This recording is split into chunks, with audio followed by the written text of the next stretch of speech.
ৰুণকে গম্বুক অৰ্থাৎ ঈশ্বৰৰ বচন বা বাক্য প্ৰেমৰ উৎকৃষ্টতা কি আপুনি জানেনে? পবিত্ৰ বাইবেলে কি কৈছে শুনোৱা হওক।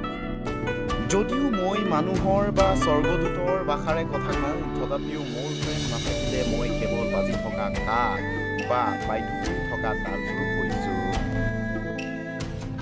মই যদি ভাৱবাণী পাওঁ, সকলো নিগূঢ় তত্ত্ব আৰু সকলো বিদ্যা জানো, আৰু পৰ্বত আঁতৰাব পৰা মোৰ যদি এনে বিশ্বাসো থাকে, তথাপিও মোৰ প্ৰেম নাথাকিলে মই একো নহওঁ।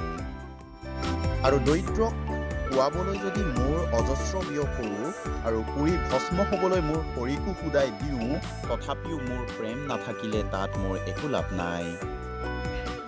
প্ৰেমে অনেক দিন অহে, মৰমো কৰে, প্ৰেমে হিংসা নকৰে, প্ৰেমে আত্মগৌৰৱ নকৰে, অহংকাৰো নকৰে, হস্তাচৰণ নকৰে, ক্ৰোধত উত্তেজিত নহয়, অপকাৰ গণনা নকৰে, অধাৰ্মিকতাত আনন্দ নকৰি সত্যত আনন্দ কৰে, সকলো কথাতে অসন্তুষ্ট কৰে, সকলোতে বিশ্বাস কৰে, সকলোতে আশা কৰে, সকলোকে সহ্য কৰে।